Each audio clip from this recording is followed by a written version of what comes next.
Shalom.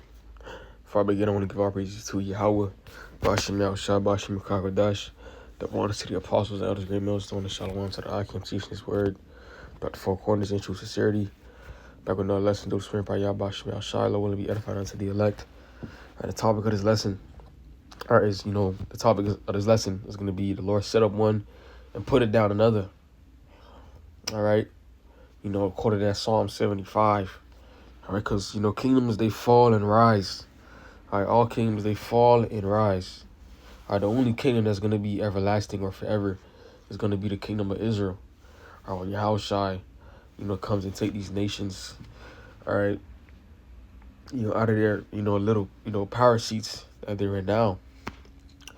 Okay, having that process in mind, all right, we rejoice, we have praise to the Lord that, we're Israelites, and that we have this truth, that we have this wisdom and knowledge.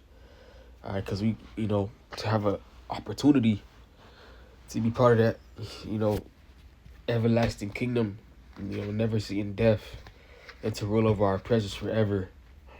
All right, it may sound like a fairy tale or something that can never happen, but it's part of the scriptures.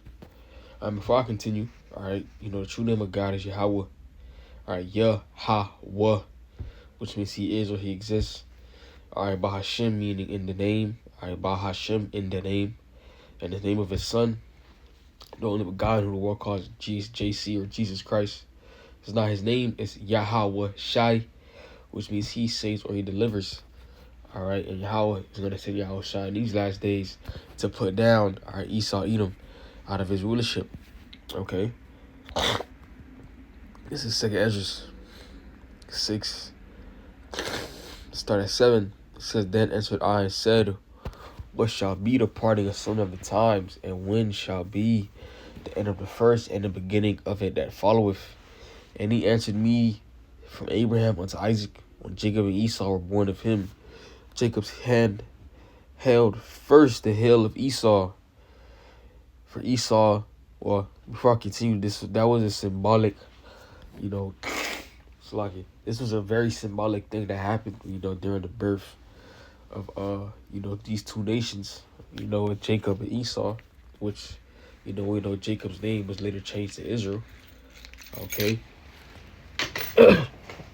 Esau, we know that to be the nation of Edom, all right, the Edomites. All right, and Israel, represents the 12 tribes, all right, the 12 patriarchs, from Judah all the way down. All right. So, with that being said, that represented, us, the Israelites, starting with Yahushua, taking this devil, out of, power, taking him down, putting the plane, just taking him out of his rulership. Okay, it says, For Esau that is the end of the world, and Jacob is the beginning of it that followeth. And this cuts the misconception of, all right, the earth is going to blow up, all right. The earth is going to blow up in a few millions of years.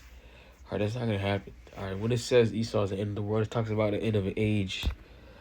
All right, the end of an age. Okay. It's like my nose.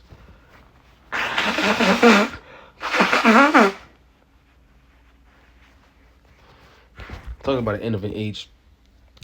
Esau is reaching the end of his age of ruling.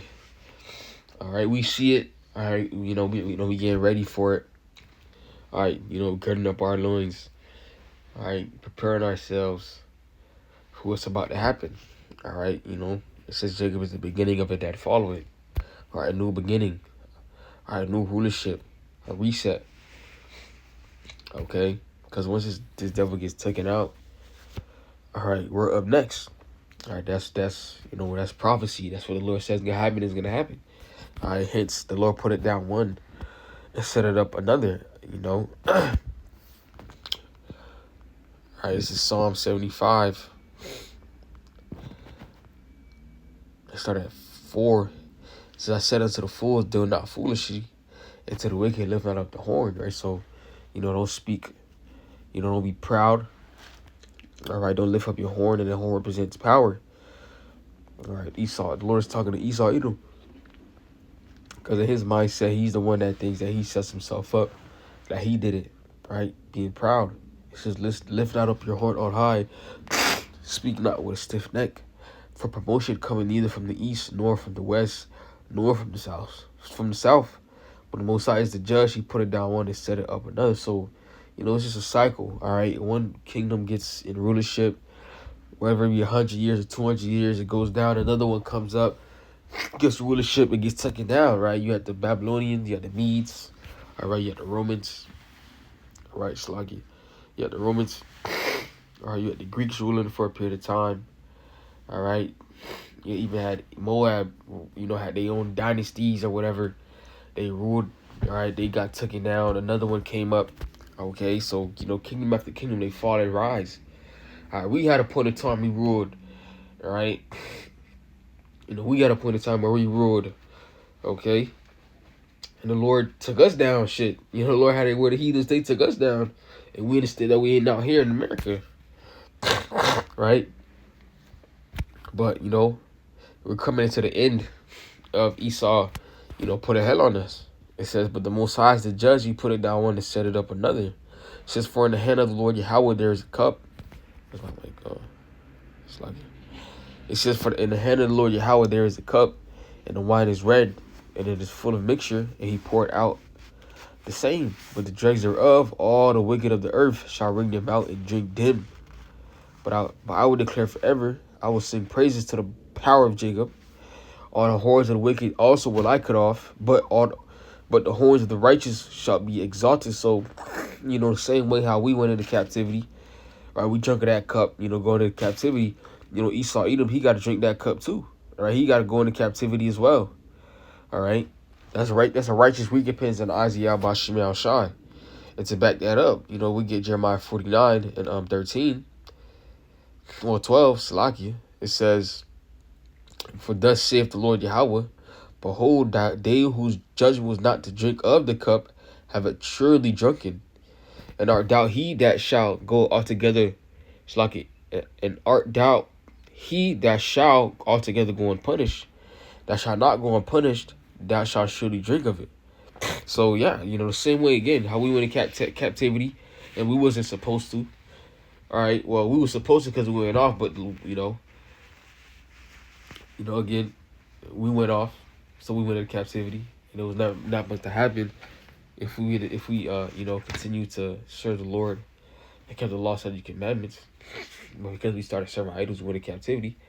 And when we went into captivity, Esau did all types of shit, with us. Experiments, Momo shit with, with Jake, to basically, what's the word? Belittling a man, all right, with butt breaking, alligator break, and that's just public information. All right, all, things that he did behind the scenes with us that we don't know about, motherfucking. That's public information. We went through it, right? But he will go through it as well. All right, that's part of the putting down one to setting up another. All right, not saying that we gonna do the shit he did, because that's off. We were ruling righteousness, but as in, he will be our slaves. He will be our servants, and in the kingdom. All right, because that's a righteous recompense in the eyes of Yahweh Shemel Shai. Because again, the Lord set it down, put it down one, and set it up another. Okay, and an example of that, when you go to Daniel, the 2nd chapter, when it goes into the statue in Daniel 2, it started 32. I want to start 31. It says, thou, O king, sawest, and behold, a great image, this great image, whose brightness was excellent, stood before thee, and the form thereof was terrible. This image head was of fine gold. That fine gold represented the Assyrian Babylonian Empire. It says his breast and his arms of silver represented the Medo-Persian Empire. It says his belly and his thighs of brass represented the Greeks. It says his legs of iron represented the Romans. And it says his feet of iron and part of clay. All right, that's represented, this revised Roman system, and the iron being the stronger nations and the clay being the weaker nations. All right, these kingdoms, they fell. They had a rise and they fell. Okay. And now you had during the Renaissance with, this revised Roman system, all right, dealing with, Esau, Edom, all right, the building up of America, all right, the rebirth of this system, Okay, and that's us at the feet now. Okay, and it says, thou sawest that a stone was cut out without hands, which smote the image upon his feet, that were of iron and clay, and break them to pieces. And it says, then was the iron, the clay, the brass, the silver, and the gold broken to pieces together, and it became like the chaff of the summer threshing floors.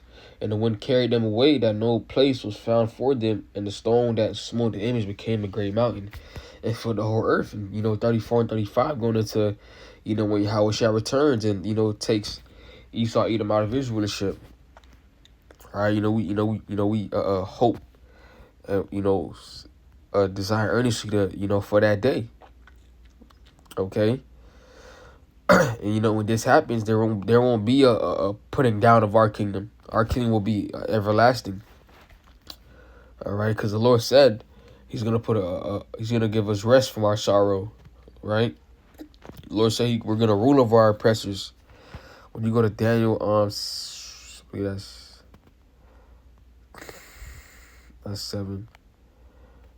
7:18. Daniel 7:18 says, but the saints of the Most High shall take the kingdom and possess the kingdom forever, even forever and ever. So this is not a, oh, we're gonna take the kingdom from Esau, Edom, and possess it for some time and go down. No, this is all right. Once Esau, Edom gets taken down, after that, when we get in rulership, we going, all gas, no brakes. We forever. All right, we forever and ever and ever. All right. All right. But we understand that we gotta wait, for that to happen. But we know when it happens, it's gonna be beautiful, right? This is 2 Peter 3:13. It says, nevertheless, I'm gonna start at 12. It says, looking for hastening unto the coming of the day of the Most High, wherein the heavens, being on fire, shall be dissolved, and the elements shall melt with fervent heat. All right, so we looking for hasten unto the coming of the day of the Most High, when Yahweh shall returns, wherein the heavens shall be on fire, right? When heaven shall be being on fire shall be dissolved, and the elements melting with fervent heat. The nuclear, all right, the destruction. We looking and desiring earnestly, for that to happen. It says, nevertheless, we according to His promise. So this is the promise from God. This is the promise from Yahweh Shemel Shai. This is not us. This is the Lord saying He promised us. All right, it says looking for a new heavens and a new earth, wherein dwelleth righteousness. This is the promise from the Lord. The Lord said He's gonna do it. The Lord is not a man that He shall lie. All right. So when we get set up, this is again forever, because this kingdom is gonna be what completely righteous, and this being a completely righteous kingdom, ain't gonna be no fall. The reason these kingdoms fall and rise because the wickedness, and because the Lord had a set day where they would stop ruling.